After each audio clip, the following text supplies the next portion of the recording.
വൈഷ്ണവർക്കും ധന്യവാദ തന്നെ പ്രണാമം. നമ്മൾ ഈ ചാപ്റ്ററിന്റെ 3-ാമത്തെ സ്കന്ധം ആദ്യത്തെ അധ്യായം അവസാനത്തെ 2 ശ്ലോകങ്ങളാണ്. 44, 45 വിതുരരുടെ അന്വേഷണങ്ങൾ അല്ലെ, വിതുരരുടെ ചോദ്യങ്ങളാണ് ഉദ്ധവനോട്. ഇപ്പോൾ ഇവിടെ അവസാനമായി ഇനിയിപ്പോ ഭഗവാനെ കുറിച്ചും ഭഗവാന്റെ വംശം ഏതു വംശത്തെക്കുറിച്ചും ഒക്കെയുള്ള ചോദ്യങ്ങളായിരുന്നു ചോദിച്ചത്. അതുപോലെ തന്നെ പാണ്ഡവരെയും കൗരവരെയും കുറിച്ചെല്ലാം അദ്ദേഹം സ്നേഹ അന്വേഷണം നടത്തിയിരുന്നു.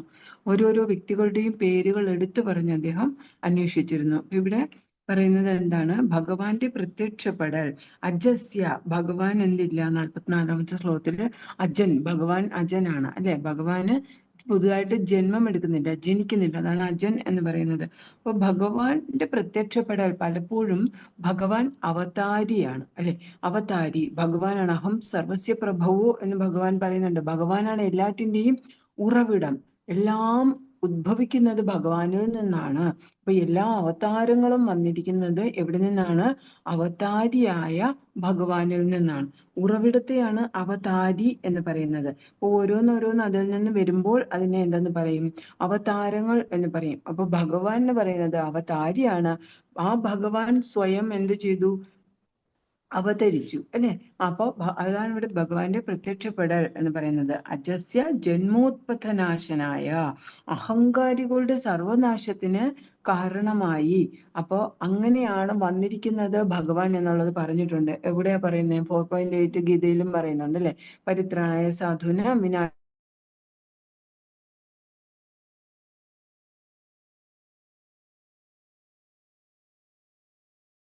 എന്നുള്ളത് പറയുന്നുണ്ട്. അപ്പോൾ ഭഗവാന്റെ പ്രവർത്തനങ്ങളെല്ലാം അതീന്ദ്രിയമാണ്. ഈ അതീന്ദ്രിയം എന്ന് പറയുമ്പോൾ നമുക്ക് മനസ്സിലാക്കാൻ കഴിയാത്തത്, അതിനെല്ലാം മുകളിൽ, നമ്മുടെ ഇന്ദ്രിയങ്ങൾക്കെല്ലാം മുകളിലായിട്ടുള്ളത്, അതിനെയാണ് പലപ്പോഴും നമ്മൾ അതീന്ദ്രിയം എന്ന് പറയുന്നത്. നമുക്ക് മനസ്സിലാക്കാൻ പറ്റില്ല ഭഗവാന്റെ ലീലകൾ. പലപ്പോഴും പലർക്കും മനസ്സിലാക്കാൻ പറ്റാത്തപ്പോൾ അതിന് തെളിവുകളില്ല, അല്ലെങ്കിൽ അത് അങ്ങനെയാണോ ഇങ്ങനെയാണോ എന്ന് പറഞ്ഞിട്ട് ആളുകൾ എന്ത് ചെയ്യും? ആർഗ്യൂ ചെയ്യും അല്ലെ, വാദിക്കാൻ വരും. പക്ഷേ ആ വാദിക്കുന്നവർ മൂഢന്മാരാണ്, അവർ വിമൂഢ ആത്മാക്കളാണ്. അവർക്ക് അതേക്കുറിച്ച് മനസ്സിലാക്കാനുള്ള കഴിവില്ല. അത് അതീന്ദ്രിയമാണ്. നമ്മുടെ ഇന്ദ്രിയങ്ങൾ എന്ന് പറയുന്നത് പെർഫെക്റ്റ് അല്ല, പൂർണ്ണമല്ല. അതിന് മനസ്സിലാക്കുന്നതിനൊക്കെയും കുറെ ഉപരിയായിട്ടാണ് ഭഗവാന്റെ ലീലകൾ വരുന്നത്. അത് ആ ഒരു രീതിയിൽ മനസ്സിലാക്കിയാൽ മാത്രമേ, അത് മനസ്സിലാക്കണമെങ്കിൽ ഭഗവാന്റെ തന്നെ കരുണയും കൃപയും നമുക്ക് ലഭിക്കണമെങ്കിൽ മാത്രമേ നമുക്കത് മനസ്സിലാക്കാനായിട്ട് കഴിയുകയുള്ളൂ. അത് നമുക്കിപ്പോ ഇവരുടെ പാണ്ഡവരുടെ കൂടെ ഉണ്ടായിരുന്നപ്പോൾ അവർ ഭഗവാനെ കുറിച്ച് മനസ്സിലാക്കി. പക്ഷെ കൗരവരുടെ അടുത്ത് പോയി ഭഗവാൻ വിശ്വരൂപം പ്രദർശിപ്പിച്ചു, എന്നിട്ട് അവർക്ക് മനസ്സിലാക്കാൻ വേണ്ടി.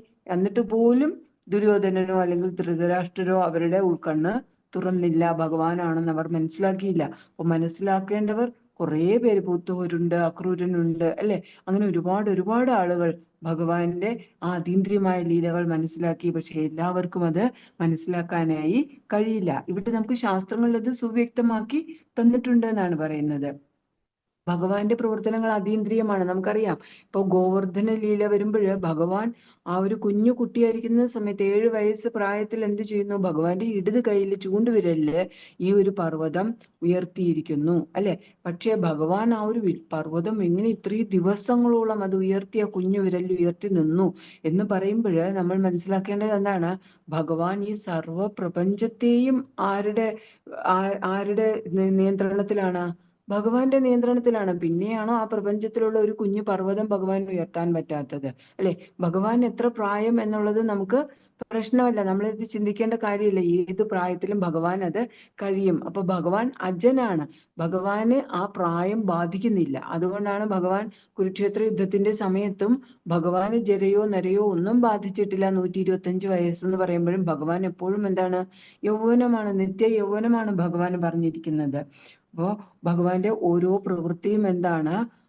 ഉരുക്രമ എന്ന പേരിലാണ് അറിയപ്പെടുന്നത്. വാമനമൂർത്തിയായിട്ട് വരുന്ന സമയത്ത് ആ ഒരു ഭാഗവതത്തിൽ അത് പറയുന്നുണ്ട്. മഹാബലി ചക്രവർത്തിയുടെ അടുത്ത് വന്ന് ഭഗവാൻ 3 അടി മണ്ണ് ചോദിക്കുന്ന സമയത്ത് ഭഗവാൻ എന്ത് ചെയ്യുന്നു? തന്റെ പാദാരവിന്ദങ്ങളാൽ ആ 2 അടിയിൽ തന്നെ ഫുൾ അളന്ന് എടുത്തു അല്ലെ. പിന്നീട് എവിടേക്ക് പാദം വെക്കണം എന്നുള്ളതിന് ഒരു സ്ഥലം ഉണ്ടായിരുന്നില്ല. അപ്പൊ അത് അങ്ങനെയുള്ള പ്രവൃത്തികളൊക്കെയും എന്താണ്? ഉരുക്രമയാണ്. ഭഗവാന്റെ വാക്കുകളെല്ലാം എന്താണ്? അപൗരുഷേയമാണ്. ഭഗവാൻ പറഞ്ഞിരിക്കുന്ന ഓരോ വാക്ക്. ഇപ്പൊ നമ്മൾ ഭഗവത്ഗീത എന്ന് പറയുന്നത് ഭഗവാന്റെ മുഖത്ത് നിന്നും വന്നതാണ് അല്ലെ, ഭഗവാന്റെ അധര കമലങ്ങളിൽ നിന്നും വന്നതാണ്. അപ്പൊ ഇതെല്ലാം അതീന്ദ്രിയമാണ്, പൗരുഷേയമാണ് എന്ന് നമ്മൾ മനസ്സിലാക്കേണ്ട, ഓരോ വ്യക്തിയും മനസ്സിലാക്കേണ്ടതുണ്ട്. ഭഗവാൻ എല്ലാ ഭൗതിക ഗുണങ്ങളുടെയും അതീതൻ, അല്ലെങ്കിൽ ഭൂമിയിലേക്ക് വന്നിട്ട് അദ്ദേഹത്തിന് എന്ത് ലക്ഷ്യം നിറവേറ്റാനാണ് കഴിയുക? ഭഗവാൻ എന്തിനാണോ വന്നത് ആ ലക്ഷ്യം നിറവേറ്റിയാണ് പോയത്. ചിലരെങ്കിലും ഇപ്പൊ നമ്മുടെ കാലിലൊരു മുള്ളു കൊണ്ടുവന്ന് വിചാരിക്കുക, ആ മുള്ളു ഉള്ളിലേക്ക് പോയി കഴിഞ്ഞാൽ നമുക്കത് എടുക്കാൻ പറ്റില്ല. അപ്പൊ അതിന്റെ ഒരു ലീഡ് പുറത്തേക്ക് ഉണ്ടെങ്കിൽ മാത്രമേ അത് എടുക്കാനായിട്ട് കഴിയുള്ളൂ. അപ്പൊ ഒരു ഡോക്ടറെ അടുത്ത് കൊണ്ടുപോയാൽ അവരെന്ത് ചെയ്യും? അതിനെ, ആ മുറിവിനെ അവർ വലുതായിട്ട് കീറും അല്ലെ. ഒരു കുഞ്ഞു മുള്ളാണ് കയറിയതെങ്കിലും അതിനെ വലിയൊരു 2 സ്റ്റിച്ച് ഇടാവുന്ന നീളത്തിലായിരിക്കും ചിലപ്പോൾ അത് കീറിയെടുക്കുക. ചുറ്റിനും അതിനെ ഓപ്പൺ ചെയ്ത് വെക്കും അല്ലെ, ഓപ്പൺ ചെയ്തിട്ടായിരിക്കും അതിനെ ഉള്ളിൽ നിന്ന് വലിച്ചെടുക്കുക. എന്തിനാണ്? ചുറ്റിനുമുള്ള പസ്സുള്ള ആ ഒരു പഴുത്തിരിക്കുകയാണെങ്കിൽ അതിന്റെ പഴുപ്പൊക്കെ എടുത്ത് കളഞ്ഞിട്ട്, അല്ലെങ്കിൽ അവിടെയൊക്കെ പോയിസണസ് ആയിട്ടുള്ള എന്തെങ്കിലും കയറിയിട്ടുണ്ടെങ്കിൽ അതിനെല്ലാം ക്ലീൻ ചെയ്തായിരിക്കും എന്ത് ചെയ്യുന്നത്? ഈ മുള്ളെടുത്ത് കളയുന്നത്. അല്ലെങ്കിൽ എന്താണ്? ആ മുള്ളിനെ മാത്രം വലിച്ചു കളയേണ്ട അത്ര ഇതേ ഉള്ളെങ്കിൽ അത് മാത്രം എടുത്ത് കളയും. ഇപ്പൊ ഭഗവാൻ ജരാസന്ധനുമായിട്ടുള്ള യുദ്ധത്തിന്റെ സമയത്ത് എന്ത് ചെയ്തു? ജരാസന്ധൻ ഒരുപാട് രാജാക്കന്മാരെ എല്ലാം വിളിച്ചു കൊണ്ടുവന്നു. എന്നിട്ട് ഇവരെല്ലാവരും വധിക്കപ്പെട്ടു. അതുപോലെയാണ് ഇവിടെ കുരുക്ഷേത്രത്തിലായാലും ഒരു സാഹചര്യം സൃഷ്ടിക്കപ്പെടുന്നത്. ഒരു രാജാവ് കൗരവരെ മാത്രം വധിക്കുക എന്നുള്ളതല്ല, കൗരവരുടെ കൂടെയുള്ള എല്ലാ ആളുകൾ, കുറേ ആളുകൾ, ഇപ്പോൾ ടോക്സിക് ആയിട്ടുള്ള ഒരുപാട് ആളുകളുണ്ട്, അല്ലെങ്കിൽ ഈ ഇതുപോലെ ഭഗവാനെ പ്രകീർത്തിക്കാത്ത ആളുകൾ, അല്ലെങ്കിൽ അതുപോലെ ദോഷകരമായിട്ടുള്ള പ്രവൃത്തികൾ ചെയ്യുന്ന ആളുകൾ ഉണ്ടാവും. അപ്പൊ അവരെ എല്ലാവരെയും കുരുക്ഷേത്രത്തിലേക്ക് കൊണ്ടുവന്നു. ആരാൽ? ദുര്യോധനനാൽ വിളിച്ച് ഇൻവൈറ്റ് ചെയ്ത് അല്ലെ, അവരെല്ലാം കൊണ്ടുവന്നു. പിന്നീട് ഈ യുദ്ധത്തിൽ അവരെല്ലാവരും വധിക്കപ്പെട്ടു. അപ്പം ദുര്യോധനനാണ് ഈ രാജ്യം കൊടുക്കാത്തത് എന്നുള്ളപ്പോ ദുര്യോധനനെ മാത്രം വധിച്ചാൽ മതി, അല്ലെങ്കിൽ ധൃതരാഷ്ട്രരെ മാത്രം വധിച്ചാൽ മതി. പക്ഷെ അങ്ങനെയല്ല, ഇതൊരു ധർമ്മവും അധർമ്മവും തമ്മിലുള്ള യുദ്ധമാണ്. അപ്പൊ അവിടെ എങ്ങനെയാണ് ഭഗവാന്റെ പ്രവൃത്തികൾ അല്ലെങ്കിൽ ഭഗവാന്റെ ലീലകൾ എന്നുള്ളത് നമുക്ക് മനസ്സിലാക്കാൻ കഴിയില്ല. എന്തുകൊണ്ട് ഭഗവാൻ അങ്ങനെ ചെയ്തു എന്ന് നമുക്ക് മനസ്സിലാക്കാൻ കഴിയില്ല. കാരണം അത് അതീന്ദ്രിയമാണ്. ഇപ്പൊ പ്ലെയിൻ ക്രാഷ് വന്നപ്പോഴും ഒരു വ്യക്തി മാത്രം രക്ഷപ്പെട്ടു അല്ലെ, ആ പ്ലെയിൻ ഇടിഞ്ഞു വീണപ്പോൾ ആ താഴെയുള്ളവർ വരെ മരിച്ചുപോയി. അപ്പൊ ഇതൊക്കെയും ആരുടെ പ്ലാനാണ്? ഭഗവാന്റെ പ്ലാനാണ്, ഭഗവാന്റെ അറേഞ്ച്മെന്റ് ആണ്. എവിടെയെല്ലാമോ കിടന്ന ആളുകളാണ് ആ ഫ്ലൈറ്റിൽ ഉണ്ടായത്. അപ്പൊ എന്തുകൊണ്ട്, എങ്ങനെ എന്നുള്ള ചോദ്യങ്ങളൊന്നുമേ ഇല്ല. അവിടെ ഒക്കെയും ഭഗവാന്റെ ഇച്ഛയ്ക്കനുസരിച്ച് ഓരോന്നും സംഭവിക്കുന്നു. അത് ചിലപ്പോൾ നമ്മുടെ ആളുകളായിരിക്കാം, നമ്മുടെ ബന്ധുക്കളായിരിക്കാം, നമുക്ക് അറിയുന്നവരോ അറിയാത്തവരോ ആയിരിക്കാം. ഒക്കെയും എന്താണ്? ഭഗവാന്റെ മഹിമകൾ പ്രകീർത്തിക്കപ്പെടണം എന്നുള്ള ലക്ഷ്യത്തിലാണ് നമ്മൾ ഈ ഒരു ഭൂമിയിലേക്ക് വന്നിരിക്കുന്നത്. അത് നടക്കാതെ വരുമ്പോൾ ഭഗവാൻ എന്ത് ചെയ്യുന്നു? ഭഗവാന്റെ അറേഞ്ച്മെന്റിൽ ഓരോ ലീലകൾ ആസൂത്രണം ചെയ്യുന്നു. അപ്പോൾ കോവിഡിന്റെ സമയത്ത് ഭഗവാൻ വരേണ്ടി വന്നില്ല, ഒരു വൈറസ് വരേണ്ട ആവശ്യം വന്നുള്ളൂ അല്ലെ. അതുപോലെ ഭഗവാൻ ഓരോരുത്തരെയും നിഗ്രഹിക്കാനായിട്ട് കഴിയും. പക്ഷേ ഭഗവാന്റെ പ്രത്യക്ഷപ്പെടൽ, ഭഗവാൻ ചിലയിടത്ത് എന്ത് ചെയ്യുക തന്നെ ചെയ്യും? അവതരിക്കുക തന്നെ ചെയ്യും. അപ്പോ അതിന് മഹാഭാഗ്യം, ഭഗവാന്റെ ആ ഒരു സാമീപ്യം ലഭിച്ചവരാണ് വിതുരരും ഉദ്ധവരും എല്ലാം. അപ്പൊ അവർ എന്ത് ചെയ്യുന്നു? ഭക്തന്മാർ ഭഗവാനെ കുറിച്ച് പരസ്പരം പറഞ്ഞ് എന്ത് ചെയ്യുന്നു? അതേക്കുറിച്ച് ബോധദീപ്തരാകുന്നു. അപ്പോൾ അതാണ് ഭക്തിയുത സേവനത്തിൽ ചെയ്യേണ്ട കാര്യം എന്നുള്ളത് നമ്മൾ മനസ്സിലാക്കുക. അടുത്തത് എന്താ പറയുന്നത്? 45-ാമത്തെ ശ്ലോകത്തില്, ഓ എന്റെ സുഹൃത്തെ, അതുകൊണ്ട് തീർത്ഥഘട്ടങ്ങളിൽ, ഇവിടെ തീർത്ഥകീർത്തെ എന്നാണ് പറയുന്നത്. തീർത്ഥകീർത്തെ എന്ന് പറഞ്ഞാല് ഭഗവാന്റെ തീർത്ഥസ്ഥലങ്ങളിൽ ആരുടെ മഹത്വങ്ങളാണോ കീർത്തിക്കപ്പെടുന്നത്, ഭഗവാന്റെ ധാമം, ഇപ്പോ വൃന്ദാവനത്തിൽ ചെന്നാലോ ദ്വാരകയിൽ ചെന്നാലോ മധുരയിൽ ഒക്കെയും ആരെ കുറിച്ചാണ് കീർത്തിക്കുന്നത്? ഭഗവാനെ കുറിച്ചാണ് കീർത്തിക്കുന്നത് അല്ലെ. ഏതൊരു തീർത്ഥം, രാധാകുണ്ട്, ശ്യാമകുണ്ട്, എവിടെ ഗോവിന്ദകുണ്ട്, എവിടെ നോക്കിയാലും ഭഗവാന്റെ മഹിമകളാണ് വാഴ്ത്തപ്പെടുന്നത്.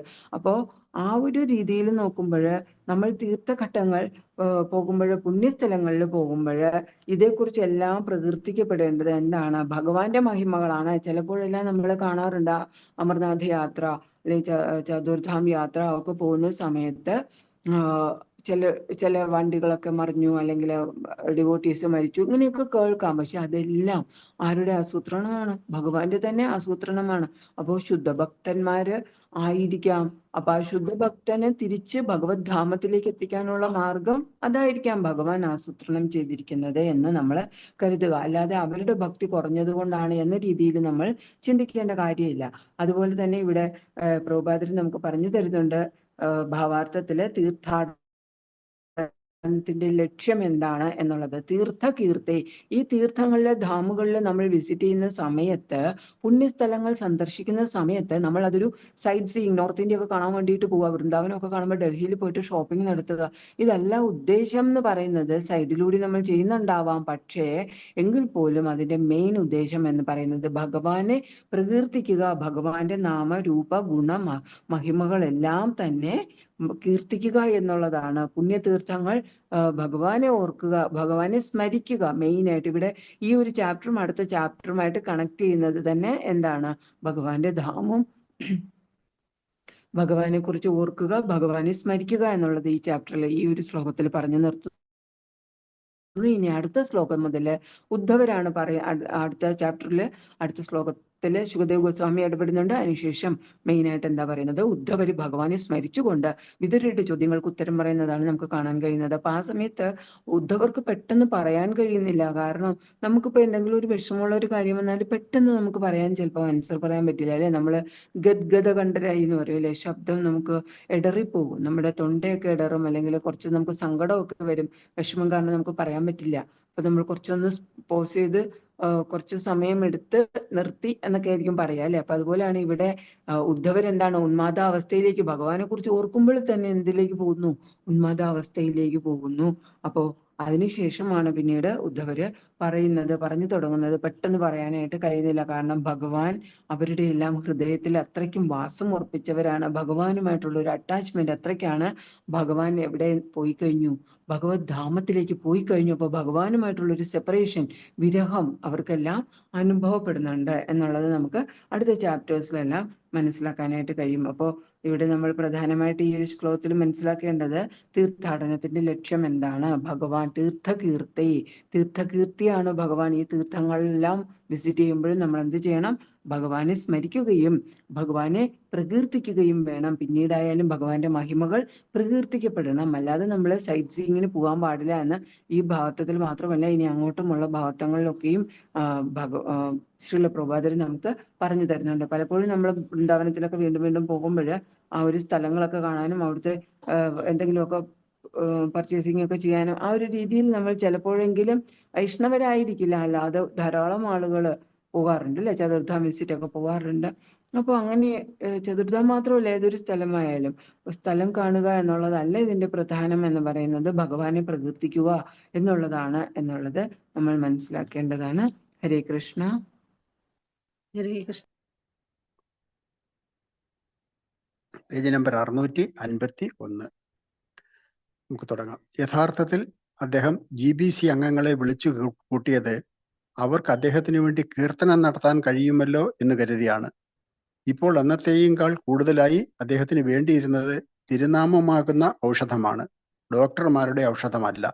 അദ്ദേഹത്തിന്റെ സുഹൃത്തായ ഡോക്ടർ ഘോഷ് സ്വന്തമായ ഒരു ചികിത്സാലയം തുറക്കാനായി വൃന്ദാവനത്തിൽ വരുന്നുണ്ടെന്നും അദ്ദേഹത്തിന് വേണ്ടി ചികിത്സ നിർദ്ദേശിക്കാൻ ഡോക്ടർ ഘോഷിന് കഴിയുമെന്നും പറഞ്ഞു കേട്ടപ്പോൾ അദ്ദേഹം ആ നിർദ്ദേശം നിരസിച്ചു. അദ്ദേഹം പറഞ്ഞു, ഈ ഡോക്ടർമാർ വന്ന് രക്ഷപ്പെടുത്താനായി എന്തെങ്കിലും മരുന്ന് തരും, എനിക്ക് രക്ഷപ്പെടണമെന്ന് ആഗ്രഹമില്ല. ഡോക്ടർ ഘോഷ് അദ്ദേഹം വികസിപ്പിച്ചെടുക്കാൻ ആഗ്രഹിക്കുന്ന ചികിത്സാലയത്തിന് വേണ്ടി വന്നുകൊള്ളട്ടെ, എന്റെ ചികിത്സയ്ക്ക് വേണ്ടി വരേണ്ടതില്ല. വൃന്ദാവനത്തിലെ ഏതെങ്കിലും ഡോക്ടറെ വിളിക്കട്ടെയോ എന്ന് തമാലകൃഷ്ണൻ ചോദിച്ചു. പ്രഭുപാദർ മറുപടി പറഞ്ഞു, വേണ്ട, കീർത്തന വിഷയത്തിൽ മാത്രമേ എനിക്ക് നിങ്ങളുടെ ഉപദേശം വേണ്ടൂ. കീർത്തനം തന്നെയാണ് ഏറ്റവും നല്ലതെന്നും എന്തുകൊണ്ടെന്നാൽ അതുവഴി തങ്ങൾ കൃഷ്ണന്റെ കാരുണ്യത്തിന് വേണ്ടിയാണ് പ്രാർത്ഥിക്കുന്നതെന്നും തമാലകൃഷ്ണൻ പറഞ്ഞു. ശ്രീല പ്രഭുപാദർ പറഞ്ഞു, നിങ്ങൾ കൃഷ്ണനോട് എന്നെ ഈ സ്ഥിതിയിൽ നിന്ന് രക്ഷപ്പെടുത്താൻ പ്രാർത്ഥിക്കാതിരിക്കുന്നതാണ് നല്ലത്.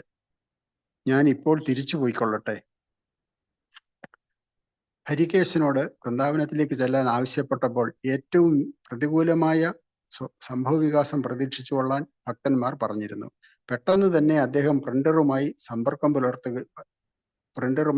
പുലർത്തുകയും തനിക്ക് അവയുടെ മുൻകൂർ പ്രതികൾ അടുത്ത ദിവസം കിട്ടണമെന്ന് ആവശ്യപ്പെടുകയും ചെയ്തിരുന്നു. അതിനാൽ അദ്ദേഹം ഇന്ത്യയിലേക്കുള്ള വിമാനത്തിൽ കയറാറായപ്പോഴേക്കും ജർമ്മൻ ഭാഷയിലുള്ള ഭാഗവതത്തിന്റെ 2-ാം സ്കന്ധത്തിന്റെ വാല്യങ്ങളുടെയും ജർമ്മൻ ഭാഷയിൽ തന്നെയുള്ള കൃഷ്ണ ട്രോളജിയുടെയും യുഗോസ്ലാവിയൻ ഭാഷയിലുള്ള ശ്രീ ഈശോപനിഷത്തിന്റെയും പുതിയതായി അച്ചടിച്ച പ്രതികൾ കൈവശമുണ്ടായിരുന്നു. ഹരികേശൻ അകത്ത് കടന്ന് ആ 7 പുതിയ പുസ്തകങ്ങളും പ്രഭുപാദരെ കാണിച്ചു. പെട്ടെന്ന് പ്രഭുപാദർ കൃഷ്ണ ട്രയോളജിയുടെ 1-ാം വാല്യമെടുത്ത് അതിന്റെ പുറത്തുള്ള രാധാകൃഷ്ണ ചിത്രങ്ങൾ നോക്കിക്കൊണ്ടിരുന്നു. പ്രഭുപാദർ കരയാൻ തുടങ്ങുകയും ഹരികേശന്റെ ശിരസിൽ തലോടാൻ ശ്രമിച്ചുകൊണ്ട് കൈ നീട്ടുകയും ചെയ്തു. ഹരികേശൻ മുന്നോട്ടാഞ്ഞ് താൻ ആ അഭിനന്ദനപരമായ തലോടൽ അർഹിക്കുന്നില്ലെന്ന വിചാരത്തോടെ പ്രഭുപാദരുടെ കരം ഗ്രഹിച്ചു. യൂറോപ്പിൽ ധർമ്മപ്രചാരണത്തിനായി പോകുന്നതിന് മുമ്പ് ഹരികേശൻ സ്വന്തം സെക്രട്ടറി ആയിരുന്ന കാലഘട്ടത്തെ പരാമർശിച്ചുകൊണ്ട് ശ്രീല പ്രഭുപാദർ പറഞ്ഞു, അദ്ദേഹം ഇവിടെ ടൈപ്പ് ചെയ്തുകൊണ്ട് ഒതുങ്ങിക്കൂടുകയായിരുന്നു. ഞാൻ പറഞ്ഞു, നിങ്ങൾ പൊയ്ക്കൊള്ളുക. എനിക്ക് 10 പരിചാരകരുണ്ടായിരുന്നു. നിങ്ങളെ പറഞ്ഞു വിട്ടത് വഴി ഞാൻ നിങ്ങളെ തരം താഴ്ത്തുകയാണെന്ന് നിങ്ങൾ ഒരുപക്ഷെ ചിന്തിച്ചു കാണും, അല്ലേ? ഇപ്പോൾ നിങ്ങൾക്ക് അത് മനസ്സിലാകുന്നുണ്ടോ? ഹരികേശൻ വിങ്ങിപ്പൊട്ടിക്കൊണ്ട് പറഞ്ഞു, അതെ, ഞാനത് മനസ്സിലാക്കുന്നു. ശ്രീല പ്രഭുപാദർ തുടർന്ന് പറഞ്ഞു, നിങ്ങളെപ്പോലുള്ള ഒരു ബുദ്ധിമാൻ എന്തിന് ടൈപ്പ് ചെയ്തുകൊണ്ട് ഇവിടെ ഇരുന്ന് ജീർണിച്ച് നശിക്കണം? പ്രഭുപാദർ ഓരോ പുസ്തകവും നോക്കിയിട്ട് പറഞ്ഞു, അച്ചടിയും മറ്റുമെല്ലാം ഒന്നാന്തരമായിരിക്കുന്നു. എത്ര കോപ്പികൾ അച്ചടിച്ചിട്ടുണ്ടെന്ന് അദ്ദേഹം ചോദിച്ചു. ഹരികേശൻ മറുപടി പറഞ്ഞു, കൃഷ്ണ ട്രയോളജി 1,20,000, ശ്രീമദ് ഭാഗവതം 2-ാം സ്കന്ധം 60,000, ഈശോപനിഷത്ത് 10,000. പ്രഭുപാദർ ചോദിച്ചു, നിങ്ങൾക്ക് ഈശോപനിഷത്ത് വിതരണം ചെയ്യാൻ സാധിക്കുമോ? ഹരികേശൻ, വ്യക്തിപരമായ വലിയ അപകട സാധ്യതയെ നേരിട്ടുകൊണ്ട് കിഴക്കൻ യൂറോപ്പിലെ കമ്മ്യൂണിസ്റ്റ് രാജ്യങ്ങളിൽ ശ്രീല പ്രഭുപാദരുടെ പുസ്തകങ്ങൾ വിതരണം ചെയ്യുന്ന ജോലിയിൽ പങ്കെടുത്തിരുന്ന കാര്യം അവിടെ കൂടിയിരുന്ന ഭക്തന്മാർക്ക് അറിയാമായിരുന്നു. ഈ അറിവ് ആ നിമിഷത്തിൽ അതിശക്തമായി കഴിഞ്ഞിരുന്ന വികാര തീവ്രതയ്ക്ക് ആക്കം കൂട്ടി. തങ്ങൾക്ക് തീർച്ചയായും ആ പുസ്തകം യുഗോസ്ലാവിയയിൽ വിതരണം ചെയ്യാൻ കഴിയുമെന്ന് ഹരികേശൻ പ്രഭുപാദർക്ക് ഉറപ്പ് നൽകി. എങ്കിൽ വീണ്ടും അച്ചടിക്കുക, പ്രഭുപാദർ പറഞ്ഞു. അവർ പുസ്തക പ്രസിദ്ധീകരണത്തെ പറ്റിയുള്ള ചർച്ച തുടർന്നു. പുസ്തകങ്ങൾ യഥാർത്ഥമായും ശ്രീല പ്രഭുപാദരുടെ ജീവനും ആത്മാവും ആയിരുന്നു. ഹരികേശൻ ഈ പുതിയ പുസ്തകങ്ങളോടുകൂടി കടന്നു വന്ന സമയം മുതൽ പ്രഭുപാദർക്ക് അഗാധമായ ഹർഷോന്മാദം ഉണ്ടായി. അത് പിന്നെ ഹരികേശനിലേക്കും അവിടെ സന്നിഹിതരായിരുന്ന മറ്റെല്ലാ ഭക്തരിലേക്കും പരന്നു. ശ്രീല പ്രഭുപാദരുമായുള്ള പാരസ്പരികതയുടെ അവർക്ക് ലഭിച്ച ആ അനുഭവം ആധ്യാത്മികമായതായിരുന്നു. അവർ ആത്മാർത്ഥതയുള്ളവരായിരുന്നിടത്തോളം കാലം അത് നശിക്കുകയില്ലെന്നും ഓരോരുത്തർക്കും നല്ലതുപോലെ അറിയാമായിരുന്നു. ഹരികേശൻ പറഞ്ഞു, അങ്ങയുടെ ആരോഗ്യസ്ഥിതി കുറച്ചുകൂടി മെച്ചപ്പെടണം, അതായത് അങ്ങ് കുറെ കൂടി ആരോഗ്യവാനാകണം. ശ്രീല പ്രഭുപാദർ പറഞ്ഞു, ആരോഗ്യവാൻ എന്നോ? എനിക്ക് ഈ ശരീരവുമായി ഒരു ബന്ധവുമില്ല. ശ്രീല പ്രഭുപാദർ ഒന്നിനൊന്ന് കൂടുതലായി ഈ ലോകത്തിൽ നിന്ന് വിട പറയുന്നതിന് അനുകൂലമായ നിലപാട് കൈക്കൊണ്ടു. പ്രഭുപാദർ വേണ്ടത്ര എന്തെങ്കിലും കുടിക്കുന്നില്ലെന്ന് തമാലകൃഷ്ണൻ അഭിപ്രായപ്പെട്ടപ്പോൾ തനിക്ക് അതിന് താല്പര്യം തോന്നുന്നില്ല എന്നാണ് പ്രഭുപാദർ മറുപടി പറഞ്ഞത്.